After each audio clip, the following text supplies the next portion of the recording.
Welcome to the Feeding Our Young podcast. Have you ever heard the phrase, nurses eat their young? Feeding Our Young is more than a podcast. It's a movement. It's a desire to see new nurses of all ages be supported and uplifted by their peers. And it starts with me. It starts with you. So join host Eric Miller, registered nurse of nearly 20 years, an adjunct clinical instructor, and today's honored guest, me, Izzie Wilkes, and be ready to have your life uplifted so you can, in turn, uplift others.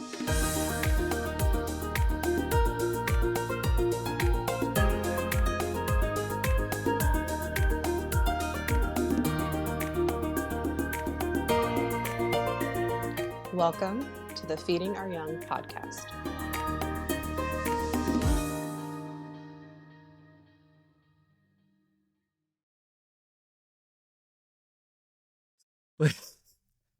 Oh yeah, I'll just start laughing. I don't care. I just saw his face. So I'm opening up this episode, and what happens often is like that we get a 5-second countdown in the studio before it starts recording. And what happens often is I either because I've shoveled food into my mouth before we started talking, or because I ran that day, which is what I did today. I have this old man throat clearing thing that I never thought I'd get, and now here I am in my mid to late 40s with that. So it's 3 seconds that I'm like, and Izzie's you're can't stay so quiet over there, but she's dying and her face just killed me. Okay, so that made my job of introducing you so much easier, ladies and gentlemen. Welcome to studio. Izzie, how are you today? My face has that effect on people. It's all cool, Eric. That's my common line. That's my common line when I'm taking care of my babies and babies start crying and I'm like, don't worry, I have that effect on people. It's all right. Those patients are like, do you know what that nurse said to my baby? Your quotes make the baby book, man. Good job. That's it. I love it. Whatever I can do to, I shamelessly plug my name as a very strong middle name for their baby. I warn them, I'm like, I'm not that guy, but Eric or Erica with a C. Just, as a second middle name. It doesn't even have to be the first one. Someone's going to do it somewhere, someday. I'm just kidding. All right. Pulling it back around. Oh, my gosh. Ladies and gentlemen, so Izzie, introduce yourself. What is your full name? Oh, that's funny. I actually didn't have a legal name until I was 6. Did I ever tell you that? Well, so give us your name, and then I have a question for you. Okay, I go by Izzie Wilkes. Izzie Wilkes. Previously Izzie Estes, but got married, changed it. That old bag. That whole thing. Mm-hmm. So one Jennifer Evans. Oh, she did not. Oh, no, of course she didn't. I mean, you honestly allowed me to ask her this amazing question about your guys' first patient together. And so she's like, well, you ask her. Oh, she did. And so what Jennifer would like to know is, how did you get your name? Oh, my gosh. So,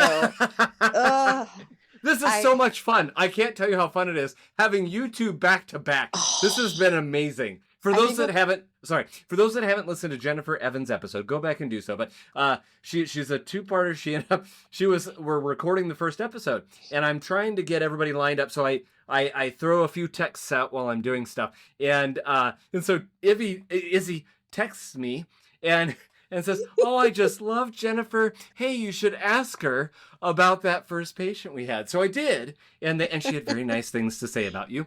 And no pressure, just if you want to follow suit, I'd hate for a friendship to get ruined here. But anyway, so that's what's the background behind all this. So they just happen to be back to back in studio, and I am having a blast with it. So Izzie, sorry, how did you get your name? Okay, we're gonna make this real short. My mother had 3 babies in the hospital by cesarean, and then they had a 4th baby by accident, which was me. And my mom just was not vibing with the hospital situation, and so she decided to do a home birth with home midwives, which is not approved by any obstetrical governing body. No. I'm just going to preface with that. For very good reasons. And so she had very limited prenatal care. She assumed I was a boy, clearly was not a boy. And so they had the name Zachary ready, and I showed up, was a shoulder dystocia, was a 9-pound baby, all the things. And about 30 minutes in, they, take baby off mom to do a little assessment, and they say, oh, did you realize this was a girl? And so there was no name ready, and they didn't know what to do. They didn't have an alternate because they knew they were having a boy, quote unquote. Yeah, they were determined it was going to be a boy. So fourth whoopsie baby wasn't what they expected. So for the first year of life, they called me baby. First year, 1 year. First year. I was baby or the baby, and then depending on who you ask, which parent you ask, it was for 1 or 2 years. And then around age between 2 and 4, I think my brothers started calling me Izzie, and that stuck, thank goodness. So, wasn't the confused child anymore by which name do I go by.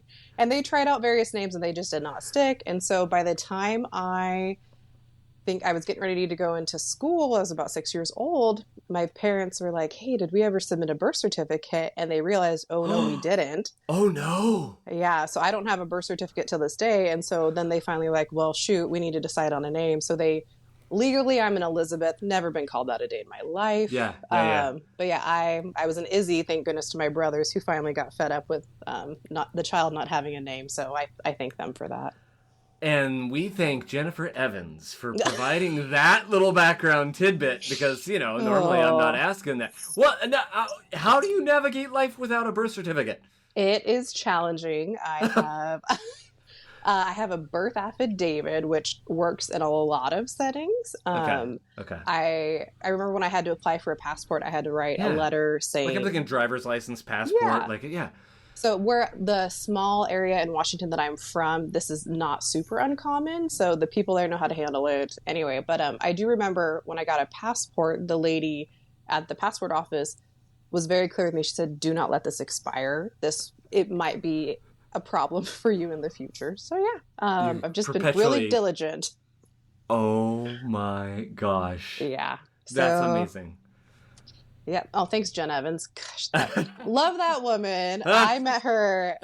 I'm super happy at the current hospital I'm at. I met her day one there, and she just glows nursing education and obstetrics, and just I love her. Again, want to grow up and be just like her. Our first delivery was just a hoot together, and she cracks me up. Yeah. So Izzie, the founding member of the We Want to Be Like Jen Club.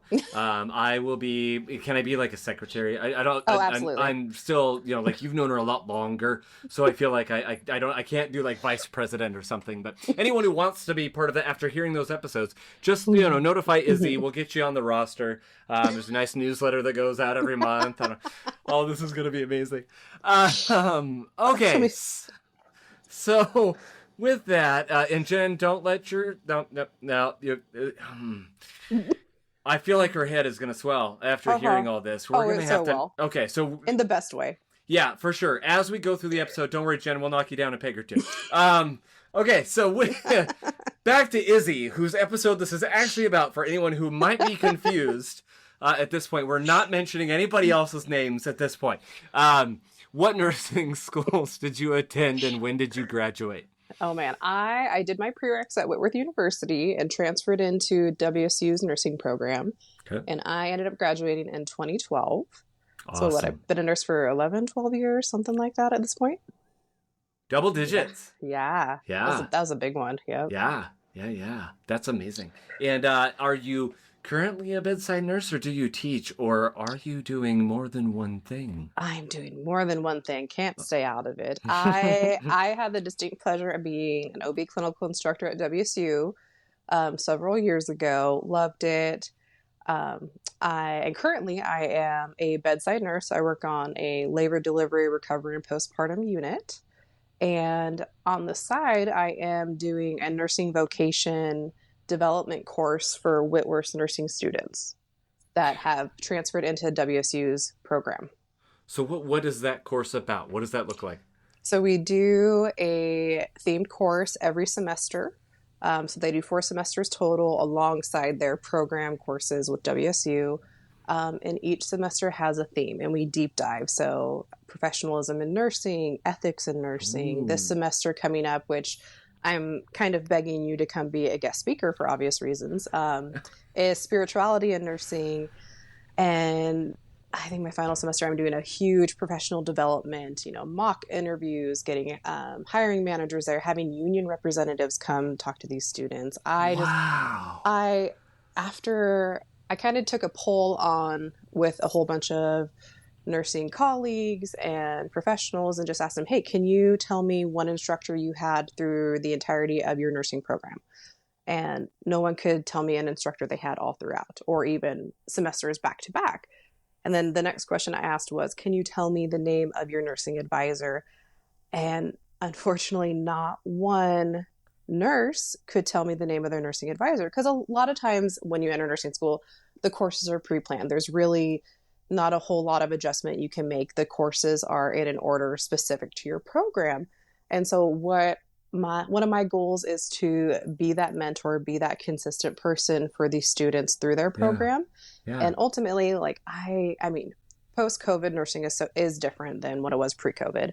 Yeah. And my heart kind of hurts a little bit seeing this new generation of nurses coming in and leaving the bedside so quickly sometimes. And we have to be choosier at who we select to work on our unit. And I want to build these nurses up, give them a really strong toolbox emotionally, physically, professionally for when they hit the nursing floor, whether that be in clinic.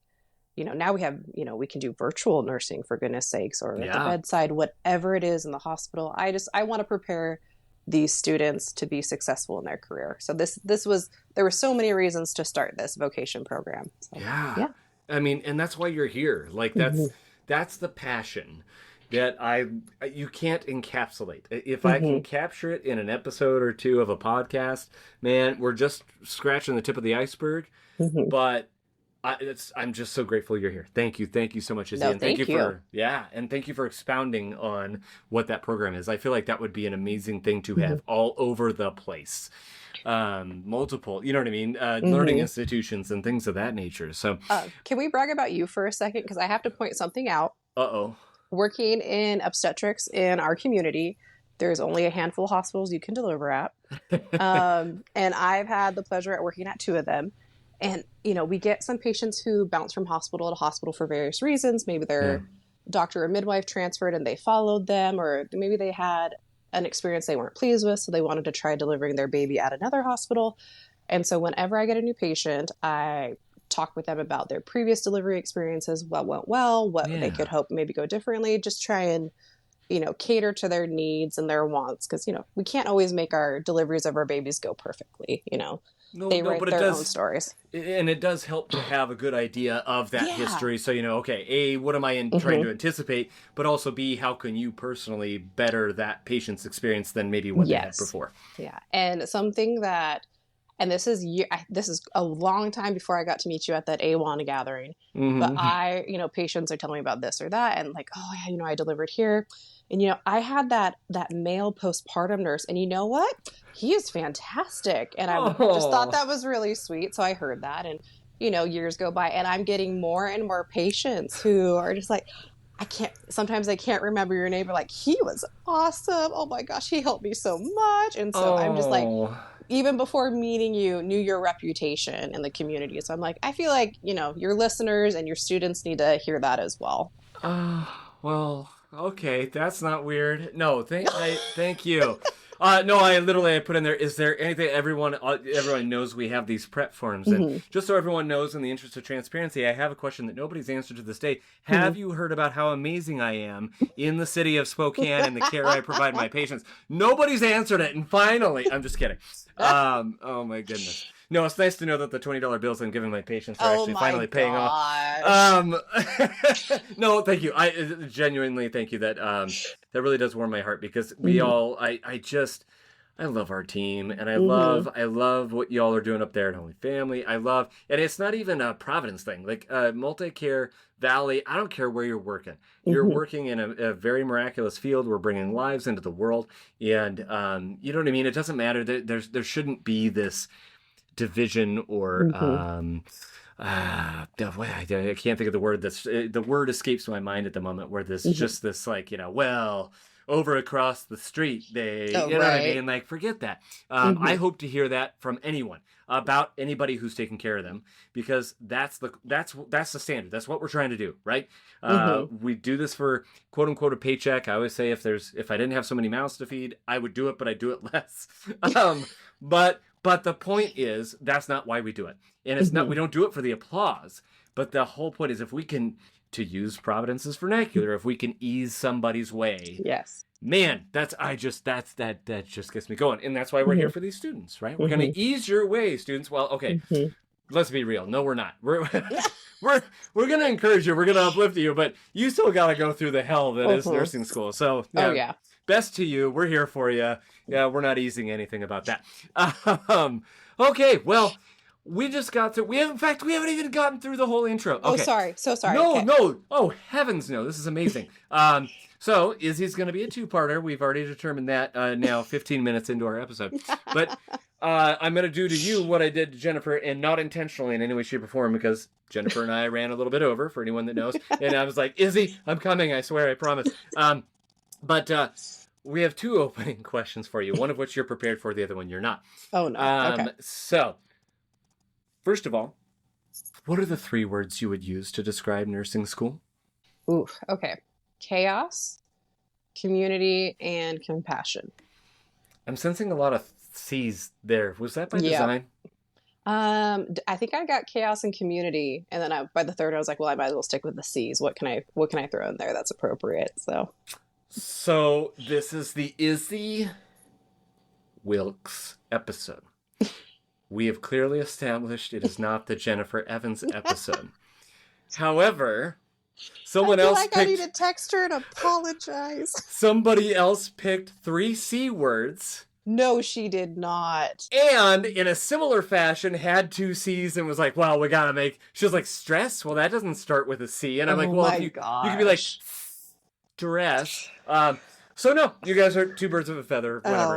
Word. So, we'll circle back around at the end of episode 2 and figure out why you picked those words. This is just, again, I am on the sidelines like all the other listeners. That's it. We need an Izzie and Jen episode and just let you 2 ask each other questions. Honestly, the 3 of us on a podcast together would be like a 12-hour episode.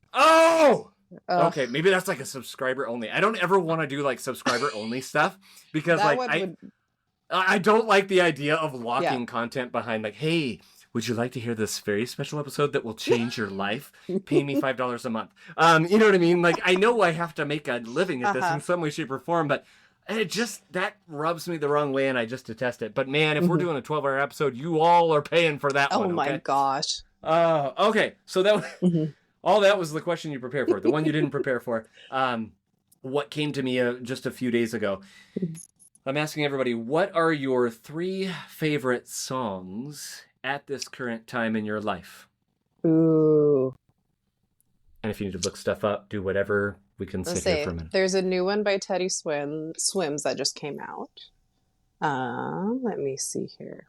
Okay, Alan Stone does an Is This Love? That is my favorite song.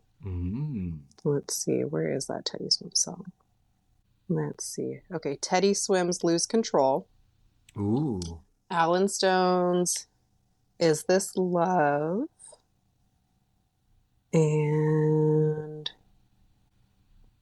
this is one I've been rocking out to on the way to work a lot. It's called I don't know. It's called a bar song. I don't know. It just makes me smile. It almost sounds like you have like a hint of apology in there. Like you're like, I'm like, maybe it'd be more perfect if I was like 20 years old, but you know, we're getting towards 40, so. Are you a fan of The Office? Yes. My husband proposed to me while we were watching it, so you know that's important. Okay, so is hubby gonna mind? Like, expand on that for us, please, if you would. This momentous moment in your marriage. How did this go down? I guess I had accidentally ruined a previous proposal attempt that I was unaware of and didn't know about it till a while later, but he just made sure we had a lovely day together. I had just bought a house and we were doing a puzzle, had The Office on in the background, enjoying that. And he had like poured us mimosas, which I'm like, okay, that's weird. What are we doing that?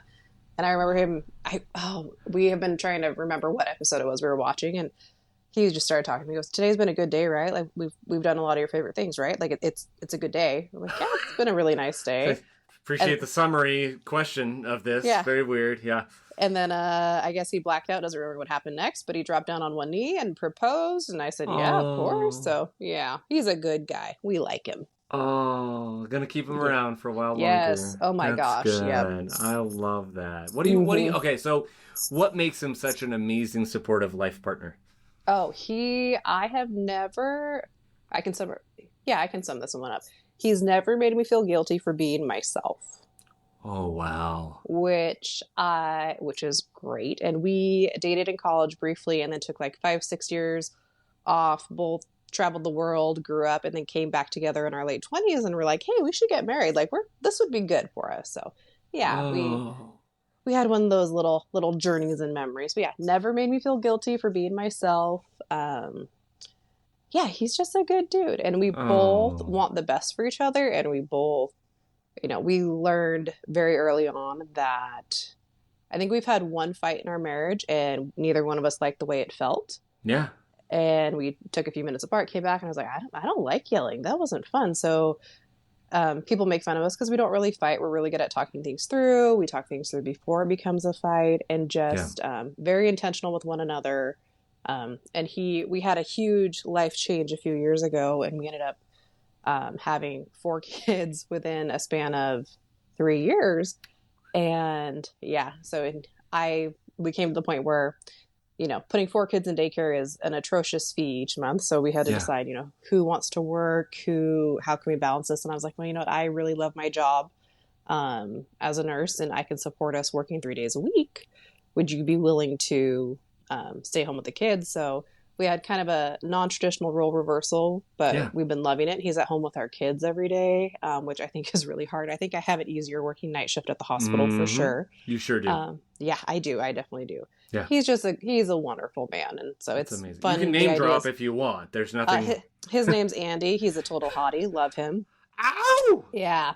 Good man. Good man. I love it. Well, thank you for sharing that. I think this is the first time I've ever asked anybody about that, just because it felt natural. That was awesome.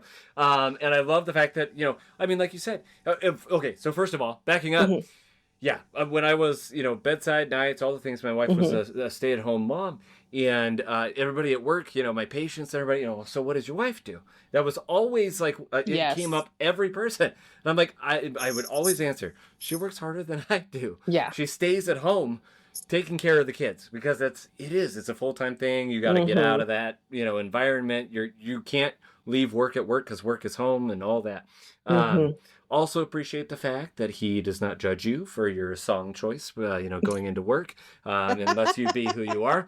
And I cleverly dropped that in there because then it brings me back around to my original point, which is the reason why I asked why you watch The Office, which is because now I envision Izzie in the car, headbanging to the headrest, listening to that music, just like Dwight does, with Motley Crue's Kickstart My Heart. It took me a while to figure out what song it was, and it wasn't until I ran into it happenstance. I suppose that would be one of my top 3, because that just gets the blood pumping. It works for Dwight, it works for me, man. I don't know.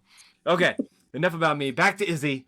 Izzie, the only other thing I forgot to ask is where you're from, where's home, and what do you love, or what do you know most about, or what do you love most about your hometown?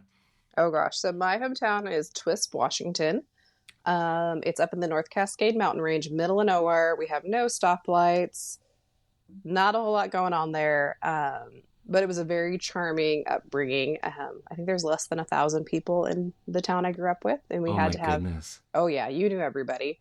You had to, 4 towns went to the same school in order to make up enough of a student population. And I have a cool family history there. We homesteaded there. So given the long-term family roots there, anytime you needed a date to the dance, you had to reference the family tree before you said yes to a boy. had to go to Grandma Dolly's house and ask her, Grandma, are we related to this family? She goes, oh no, honey. He can take you to the dance. You're fine. So, in the wise words of Ross on Friends, don't worry, your kids won't be slow. It's fine. Right. Oh. No, that's amazing. That's amazing. Small town life. I've never known what that's like. And Oh gosh, it's going to the big city and there being a stoplight. You're like, oh my gosh. And, when you did driver's ed in the country, they had to like pretend there's a stoplight and you had to practice what to do at it. And you're like, what light does what again? Where I go? And what light's going on right now? And is it on top? Is it at the middle? Is it at the bottom? Oh yeah. Oh my gosh. So when you're not busy teaching, working, sitting on podcasts and flipping the crap for a while, what hobbies, interests occupy your time? Well, excuse me. And when not raising just 4 children, what are the hobbies and interests that you enjoy doing? Oh, my husband makes fun of me because I feel like my work is my hobby. When I'm not working, I picked up an nursing education job on the side. So basically, I'm working at the hospital, working on my side hustle that I love, working with nursing students, or we're chasing around our 4 kids. Like we have a 3-year-old, a 2-year-old, and 2 11-month-old twins right now. So we're elbows deep in diapers every day. And just... Yeah, it's fun though. And we're like, I think I did the math and I'm like, all right, by 2040, we'll be empty nesters. We got this. Oh, not that you're counting down in any way, shape, or form. Not at all. No big deal. It's a scant 16 years. I mean, you talk about 15-year mortgages. It's about that long. Right? We can get that house paid off. It'll be totally fine. No, and I mean, legitimately though, there's that old adage that the days are long, but the years are short, or the years are short, but the days are long. I'm not doing it justice. And it's so true. I can't even, what they... quote unquote, air quotes, say is true. You blink and they're asking for the car keys. You blink and they move out. And that's it. So enjoy that time. My gosh. In the midst of the being neck deep in diapers, because we did that too. Gross. No, no twins, but we had 3 in diapers at one point. And that was, it's not, that, I mean, between you're talking about childcare, and even without childcare, you just talk about diapers. If you're doing disposable, man, you're talking about a second mortgage. Like, come on. Oh, yeah. That's insane. Well, okay, enough about we're just shooting the breeze here, letting everybody get a chance to know you, but let's start talking about the actual stuff we're here to talk about now that we're, half hour in. It's no big deal. I asked you already, but let's revisit this just in case there was more you wanted to expound upon. But the question that I asked you, what areas of nursing are you practicing in? So I'm practicing primarily in labor and delivery. Our unit is unique in that we do labor and delivery, recovery, and postpartum all in the same room. So right now I'm doing that, doing a little bit of nursing education on the side. But I was fortunate I got to start in labor and delivery as a new grad and just loved it. I did take a 2-year break during the pandemic and went to work in a neurology clinic helping them run their research department. So that was not really sure how I landed there, but it was great. And it, a month later, the pandemic hit. So I completely missed bedside nursing during the height of the pandemic, I should say. Okay. So yeah, it just kind of lined up well for us. So yeah.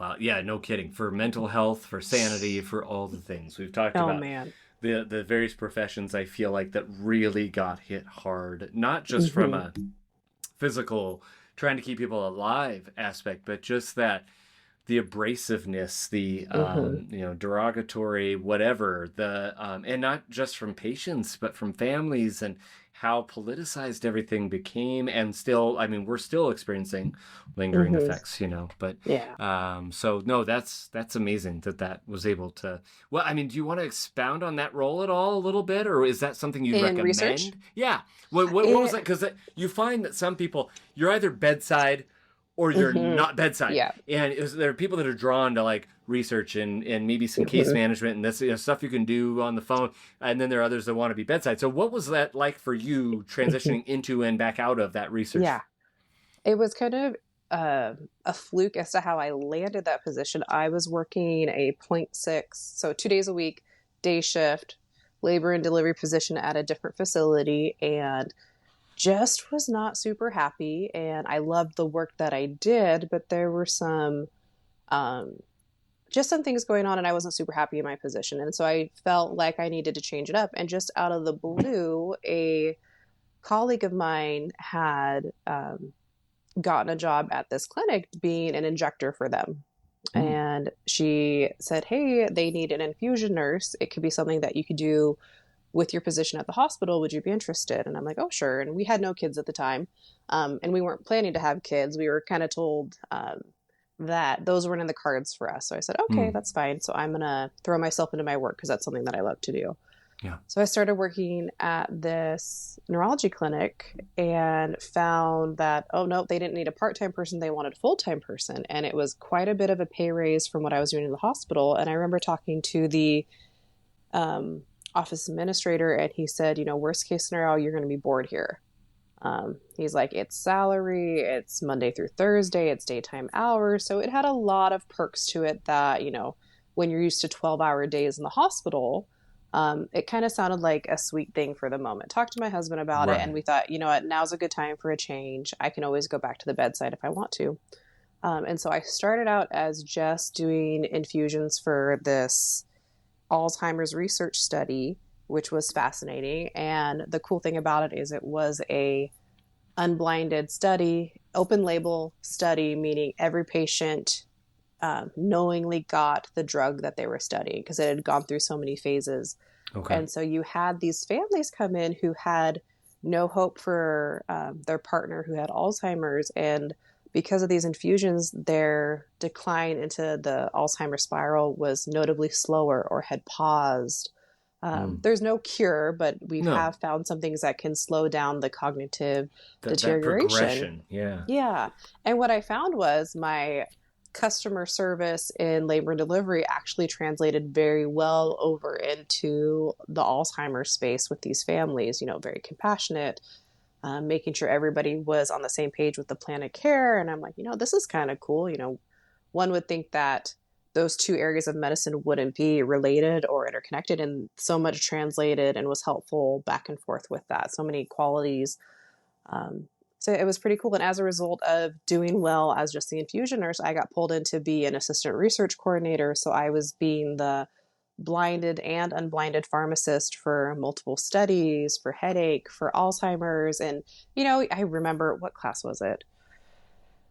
Oh, I don't know which one it was, but I remember reading at some point in nursing school what kind of studies are like double blinded, single blinded, and, they're using the pharmacist dispense the drugs, and never thought that would be something that I could do as a nurse. Yeah. But I was qualified to do it. It was fascinating. It did come with hardships though, because sometimes there was a double blinded study. So I dispensed medication to patients, but even I didn't know if I was dispensing active drug or a placebo. Right. And, I had patients so sweetly try and bribe me to, can you make sure we get the drug? And I'm like, I have no control over that. Bribes as far as money, bribes as far as homemade cookies, things like that. And so that was something like that. Yes. Just pulls at the heartstrings. And I'm like, I have no control over that. And there's so many rules and checks and balances that, things like that just can't happen. But it was fascinating and heart-wrenching at times. And we miraculously, after making that change to the clinic and working full-time with them, I left the hospital. The pandemic hit a month later. And, my husband and I got pregnant with our first pandemic baby out of nowhere. And we're like, well, that wasn't expected. So had one baby, had our second baby, which was exciting, still working at this clinic. And I went on maternity leave, and at 6 weeks old, my daughter got admitted to, I think I've told you a little bit about this before. She got admitted to the peds medical floor for a common cold, and it just, her body could not handle it. We were on antibiotics, we were on high flow oxygen, and it just took her, I think, 6 weeks to finally get off of oxygen. And the specialists, who were lovely, Sacred Heart Peds Hospital's great, told us, if this is how her body handled a common cold, we don't recommend you guys putting her in daycare. She'll just continue to land back in the hospital. And I'm like, that's reasonable. Yeah. So talked it over with my husband and did the math. And I'm like, I can go back to the bedside, which I was kind of missing it after 2 years working in a clinic. I missed, it sounds so bad, but I did miss the adrenaline rush of the hospital. I missed, the helping moms, with their newborns, delivering them, being part of those early core memories for people. And, went to my husband and said, hey, I'd like to go back to the hospital. We can't do that. We can't put all 4 kids or all 2 kids at that time in daycare. We can't put Ellie in there for health reasons. What do you want to do? And over a few months, we realized it's better for me to work with health insurance and all that. And I so love my job. And my husband, sacrificed socialization and adult interactions and has been home with the kids ever since. So it's been really good for us because it was a great stepping away from the bedside was great for a while. It served its purpose, but for me, at my core, I'm a bedside nurse. I love that. And where I'm at, I've been able to be a charge nurse for the unit, help run our obstetrical emergency department. When you leave work on a high, I think that says a lot about what you're doing. When you leave work feeling beaten up and battered, I think you might need to do some evaluation.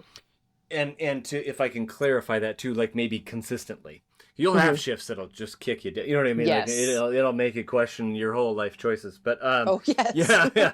But if it's a consistent thing, I think 100%. Like you just, man, and that's you reach that point, then reevaluate, reflect, and reevaluate for sure. Yep. You've kind of touched on this in more than one aspect. So if it's okay with you, let's just dive into the whole conversation of, would you like to share about any challenges you've had in life? Okay. In general, my journey to nursing is, I affectionately say it's one of failure and triumph and all those things. There were so many times where I had the door shut in my face or failed where, some people would have said, okay, nursing must not be for me. I'm gonna, choose another direction. And I just pivoted. I stuck with it. And it took a while to see like the strength in yourself to persevere. But I kind of to start at the beginning, I guess. I left high school with the idea that I was going to be an art teacher. I was going to go to college. I was going to be an art teacher. That was my jam. Yeah. And I remember being so ecstatic to go to my high school art teacher and tell him, this is what I'm going to do. I want to be just like you. Oh, no. And very sweetly, in the most loving way possible, he looked at me and he said, honey, I think you need to be a nurse. And I thought that was so weird. And in hindsight, I think what I wanted to do is I wanted to impact people's lives the way he did.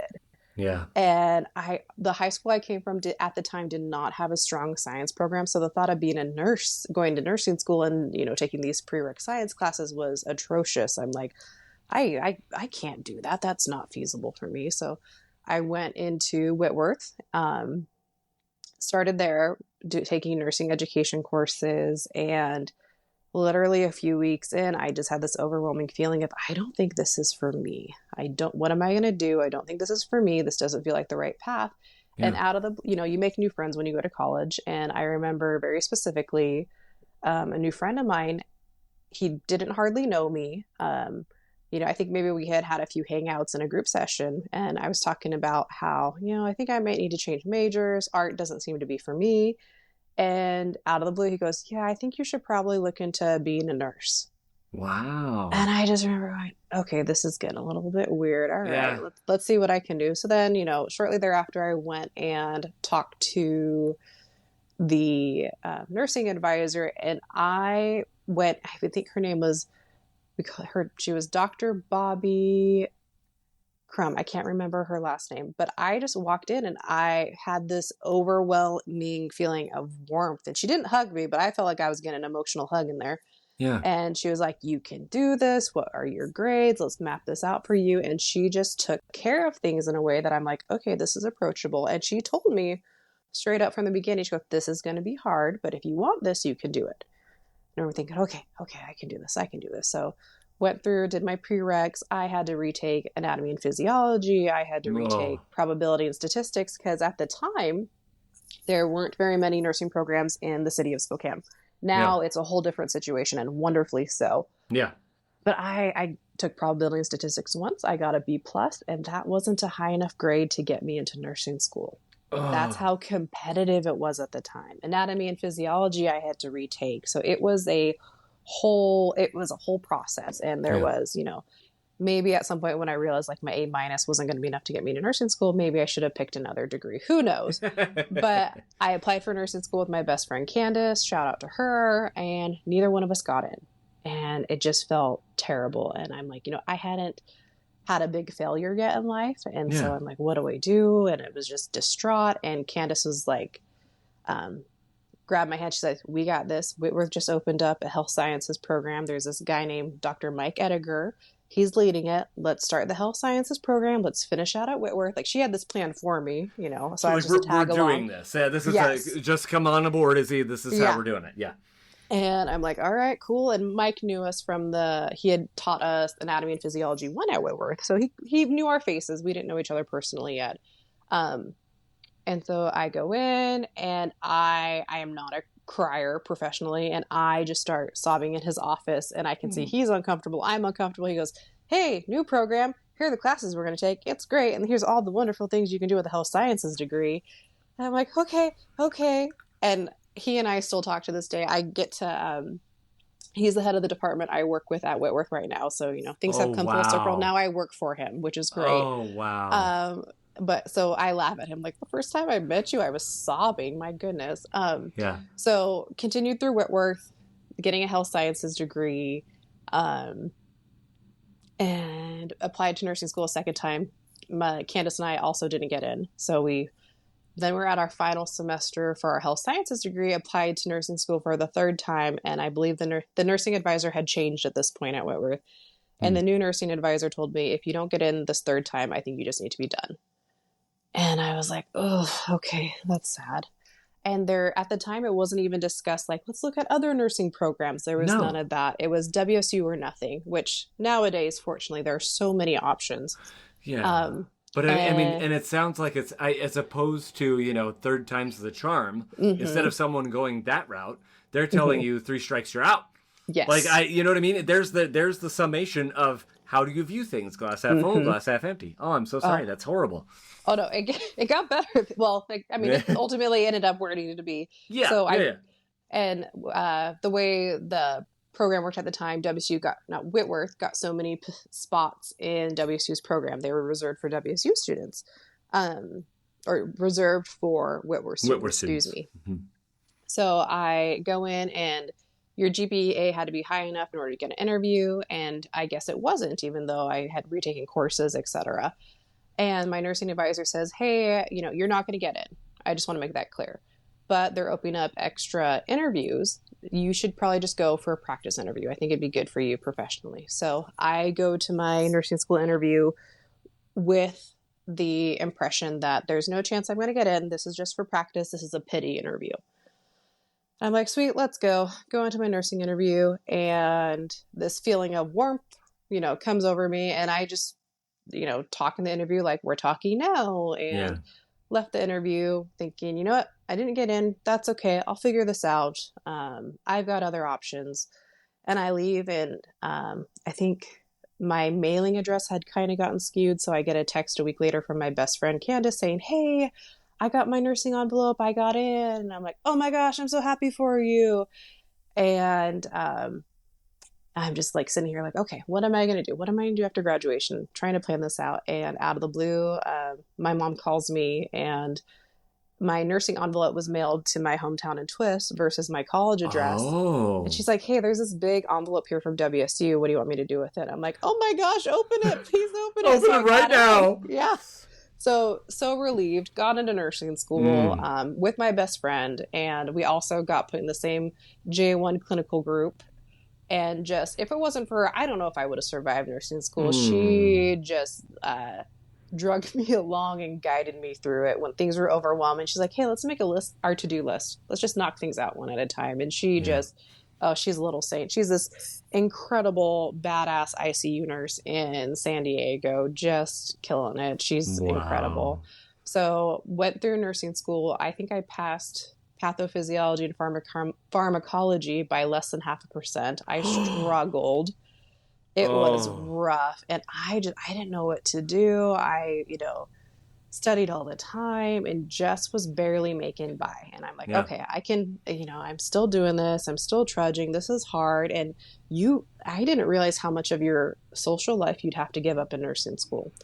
There are the people who did not have to do that. There are those people who just thrive. I was not one of those. I was one of those people who really had to study and study often and hard. Yeah. And, what was it? I finally got to third semester, the S1 semester, and my OB clinical instructor, she and I really connected. Kim Mitchell. She teaches at Spokane Community Colleges. I think she's a psych lecturer there now. She's phenomenal, kindred spirit, incredible, and she's amazing. She's a wonderful, wonderful woman. Yes. Oh, she's one of those people you just are like, she's like on the Jen Evans level. Just love these women. Yeah, we've just elevated her. I mean, she's better than Jen Evans, of course. There you go. There's dropping peg Let's one. Knock her down a notch. She's no Kim Mitchell. Come on. Okay. Anyway, sorry. All good. Kim, I did the first exam for OB lecture, and I think I got like a C or a B on it. And Kim was also the TA for that class, and she saw my grade and she came to me and she said, "What is this about? I know you're better than this." And I'm like, I don't know. And she sat me down and verbally was asking me the questions, and even though I checked the wrong answer on the exam, verbally I could tell her what the right answer was. And so she had me start reading my exam questions out loud, and I could get them right if they were audibly read out. Yeah. And she just said, "I think that you're an audible learner. Try it this way." So I was one of those students who got to leave the large exam hall, go to a special little room so I could read the questions out loud. And I started thriving in nursing school after that. I just remember thinking, oh my gosh, had I figured this out years ago in prereqs, my word, what would have happened? So, it also makes sense now in adulthood. Like, I don't like reading a book, but my gosh, I'll listen to like 12 audiobooks back to back to back. So you learn things about yourself. Huge shift. Yeah. Yep. So finally survived nursing school. And then it's all smooth sailing from there. Oh, totally. Yeah. Nothing bad ever happens after nursing school. No, not at all. None of that. Yep. So finally graduate, do the practicum, do the thing. And the wonderful NCLEX are coming up. And right. So thrilling. Facebook was fairly new at the time, and everyone's posting, "Oh, I passed the NCLEX in 75 questions," which was the minimum at the time. And so many students from our cohort were passing in 75 questions. I'm like, oh, this will be great. Yeah. I prepped. I did a couple NCLEX prep courses. I'm like, all right, I got this. Yeah. And I went ahead and took it. And I got the whole 256 questions. Yeah. What is it? 6 hours? You max out at 6 hours at that time? Something like that. Yeah. Oh, atrocious. And I was just beside myself. And I'm like, there's no way. And I actually thought I passed because there were ways that you could kind of figure out if you passed or not if you tried to go register for the test again afterwards, and it let you, the Pearson VUE trick, whatever. Yeah. I thought maybe I passed because the last question if you answer the last question right, the thought was that you passed, etc. A few days go by, I learned I didn't pass, and I'm like, crumb, what do I do? So you're just sitting there in this emotional pit of, okay, so is this a sign that I shouldn't be a nurse? Like, I've come this far. And I remember thinking, like, all right, what can I go into with a nursing degree but no nursing license? Where does that put me on the spectrum of careers? And so I think I gave myself 2 weeks off to do nothing. And then I did a whole different NCLEX prep curriculum and passed the second time. Hallelujah. Yeah. And the interesting thing about that was I'm one of those people where I took out a plethora of student loans to pay for my education. And so I didn't pass the NCLEX the first time. I had an NCLEX date for the second one. And meanwhile, without a nursing license, you're still applying for 100 nursing jobs. And at the time, very few units in Spokane were hiring new grads. And you had to know someone, you really had to be extra stand out, or you had to leave town as a new grad to get a job. Rough. And I think Deaconess as a whole at that time was even on a hiring freeze. Sacred Heart would hire a select few. So I applied to every L&D job I possibly could. Loved labor and delivery. It was totally my jam. I figured that out through nursing school. You didn't want to go to the sprawling metropolis of Twisp? No, it didn't quite work out so good. And, living in Twisp, you had to drive an hour and a half to a hospital. 2 hours to a decent hospital. So, your options are limited. Yeah, yeah. And I remember my dad desperately trying to understand why I didn't want to move home. And I'm like, I don't know, Dad, sorry. Yeah. So applied for probably 50 labor and delivery positions in Washington, didn't get a call for one, and started, I remember a lecturer telling us, start small, start where you want to be, and give yourself a timeline. If you don't get a job offer within that radius, you need to start opening your radius or opening the options to what units you're willing to work on. Very and I'm good. like, okay, well, I have bills to pay. I have to be reasonable. So my search went out as far as North Dakota. So I went from wanting to work labor and delivery in Washington to getting my only job offer, which was cardiac in North Dakota, which was just, if I wanted to be there, that's one thing. If I wanted cardiac, that's one thing. But neither of those sounded super appealing. But it was the only job offer I got. And I'm like, you know what? If this is where I'm supposed to be, I need to pay my bills. And I remember thinking like, okay, I can do this for 1 to 2 years. I can suck it up for 1 to 2 years and then transfer. Let's get some experience under my belt. So it actually was helpful and motivating because I had this job offer without a nursing license.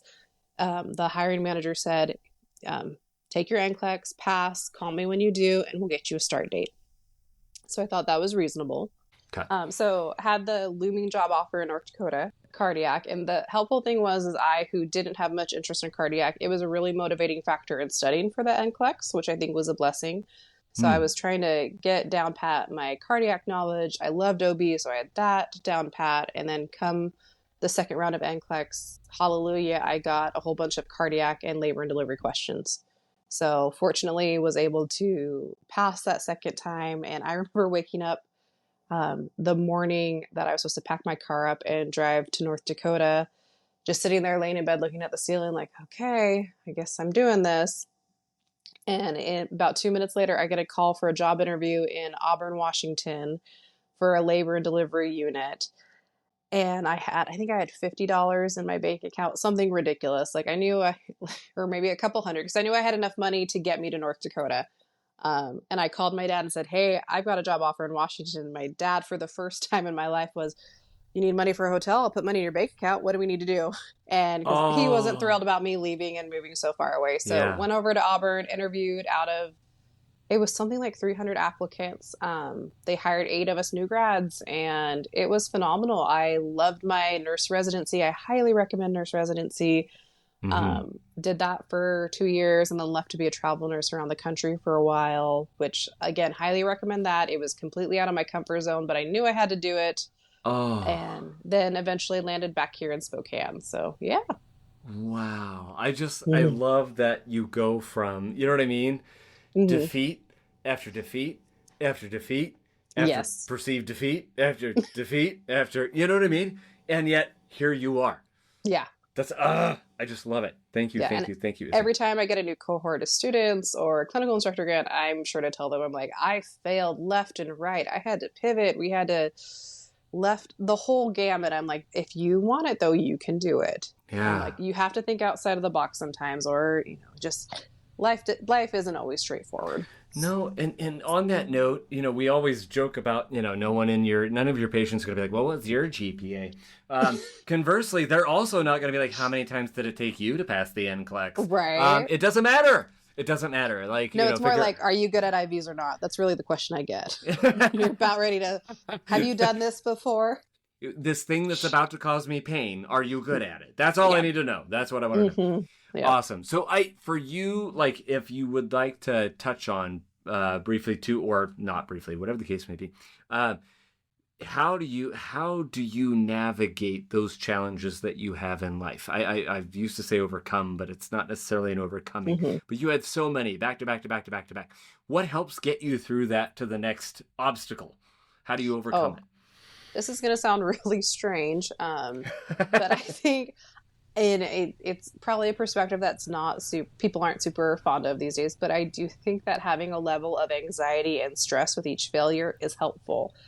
And it sounds weird, but in a way, many of those steps I felt rock bottom. Granted, there's much worse rock bottoms in life in the big scheme of things, but when you feel failure, like you're anxious, you're alone, what do I do? And I think being anxious and feeling all that at that stage, it made me, get creative and like, what do I do next? What do I look for next? How do I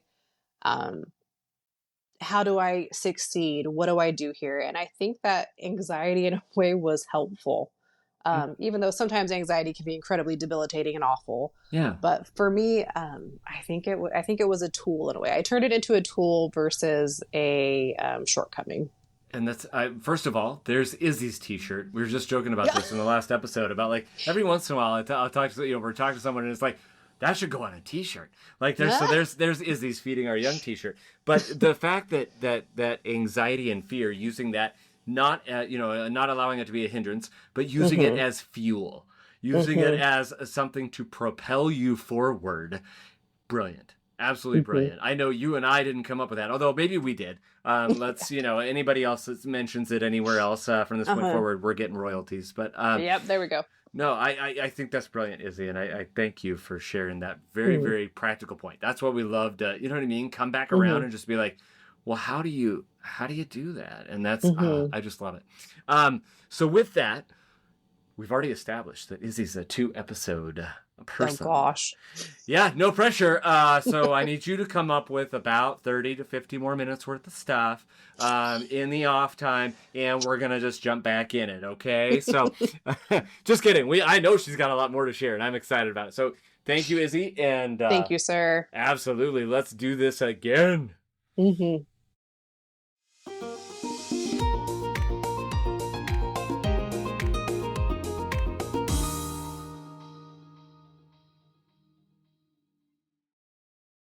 Here's what's happening on the next episode of Feeding Our Young. Like, nursing is this beautiful occupation, and we need to celebrate each other. When you graduate and you pass your NCLEX and you get your first job, like, oh my gosh, you did it. And then you get to enter this beautifully unique field of like, and unfortunately, historically, we did eat our young, and we're getting better at it. I think we're getting better at it. And something I really want to drill in is, even to this day, there are some units that are very sink or swim, or they do eat their young. Those units are still in practice. I left one a few years ago. What I want to drill into people is that if you're unhappy on a unit, you look at it and do some self-reflecting. Are you unhappy with the medicine end of it, or are you unhappy with the culture of the unit? And if so, feel free to switch. You don't get stuck. Don't leave the field just because the nurses are telling you figure it out on your own, or look up that policy on your own.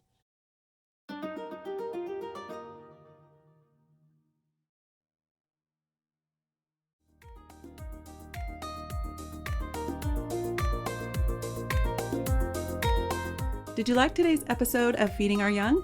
Let today's honored guest know by emailing us at thanks@feedingouryoung.org. Also, if you are a nursing student, nurse, or a nursing instructor and would like to be featured on a future episode, please email us a few details about yourself at the very special email address mystory@feedingouryoung.org. If you have a question you would like addressed in a future Q&A episode, please send it to q@feedingouryoung.org. For all other inquiries, please email us at info@feedingouryoung.org or text us at area code 509-ALL-THEM, 509-255-8436. We're so excited to have you return to hear our next honored guest. Be sure to follow us on TikTok, Facebook, Instagram, and YouTube at Feeding Our Young LLC. Again, that's username Feeding Our Young LLC. Until next time, be encouraged and go find someone to encourage today.